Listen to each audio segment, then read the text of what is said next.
Joe Root নাম তো শোনা হি হোগা, যাকে আমরা ইংল্যান্ডের ক্রিকেটের স্তম্ভ বলতে পারি। ভারতের যেমন এক সময় ছিল রাহুল দ্রাবিড়, যাকে আমরা ভারতীয় ক্রিকেটের দ্য ওয়াল বলে চিনি।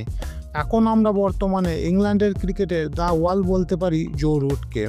মূলত তার 53 রানের অপরাজিত একটা ইনিংস, যার উপর ভর করে ইংল্যান্ড প্রথম ম্যাচ ভারতের বিরুদ্ধে জয়লাভ করেছে।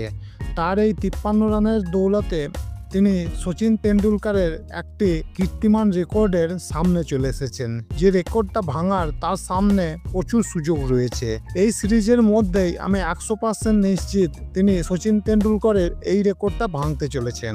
রেকর্ডটা হচ্ছে সবথেকে বেশি হাফ সেঞ্চুরি টেস্ট ক্রিকেটে, যেটা এখনো পর্যন্ত সচিন তেন্ডুলকরের অবসর নেওয়া পর্যন্ত সবথেকে বেশি সচিন তেন্ডুলকরের মোট হাফ সেঞ্চুরি 68টা।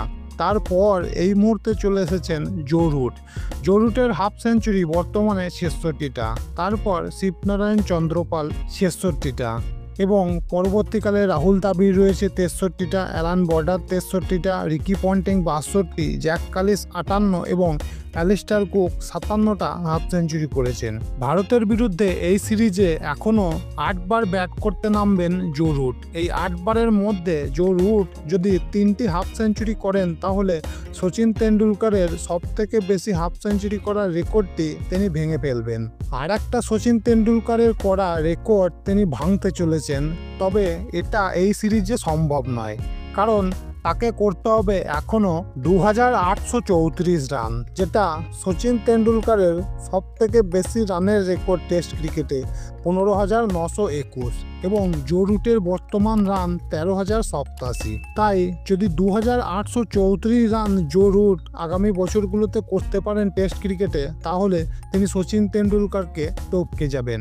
সচিন তেন্ডুলকরের পর টেস্ট ক্রিকেটে সবথেকে বেশি রানের রেকর্ড রয়েছে রিকি পন্টিংয়ের 13,378 রান। তারপর জ্যাক কালিস 13,289, এবং তারপরে রাহুল দ্রাবিড় 13,288 রান, এবং 5 নম্বরে রয়েছেন এই লিস্টে জো রুট 13,087 রান। তবে এই সিরিজে যদি জো রুট 300 মতো রান করতে পারে, তাহলে এই লিস্টে 2 নম্বরে উঠে চলে আসবে জো রুট। যদিও প্রথম টেস্টে তিনি রাহুল দ্রাবিড়ের সবথেকে বেশি ক্যাচ ধরার রেকর্ড টেস্ট ক্রিকেটে ছুঁয়ে ফেলেছেন। এখনো পর্যন্ত রাহুল দ্রাবিড় ক্যাচ ধরেছিলেন 210টা, সেই রেকর্ডকে পূর্ণ করেছেন জো রুট 210টা ক্যাচ ধরে। বন্ধুরা, আপনাদের কি মনে হয় জো রুট কি সচিন তেন্ডুলকরের টেস্ট ক্রিকেটে সবথেকে বেশি রানের রেকর্ড ভাঙতে পারবে? যদি হয় হ্যাঁ, তাহলে অবশ্যই কমেন্টে জানাবেন। তবে আমার মনে হয় জো রুটের পক্ষে এই রেকর্ডটা ভাঙা সম্ভব, কারণ জো রুটের বর্তমান বয়স 34 বছর। আমরা দেখেছি ইংল্যান্ডের ফাস্ট বোলার জিমি অ্যান্ডারসনকে 41 বছর বয়স অবধি ক্রিকেট খেলতে। একজন ফাস্ট বোলার যদি 41 বছর বয়সেও ক্রিকেট খেলতে পারে, তাহলে একজন ব্যাটসম্যান হয়ে 37-38 বছর অবধি তো ক্রিকেট খেলাই যেতে পারে। যদি তিনি আর 4-5 বছর খেলতে পারেন, তাহলে ইংল্যান্ডের এক বছরের টেস্ট ক্রিকেট ম্যাচ হয় মোটামুটি 12 থেকে 13টা। তাহলে মোটামুটি তিনি 40টার উপর টেস্ট ম্যাচ খেলে ফেলবেন। তাহলে 40টা ম্যাচ যদি খেলতে পারেন জো রুট, তাহলে এটা অবশ্যই সম্ভব সচিনের রেকর্ড ভাঙার।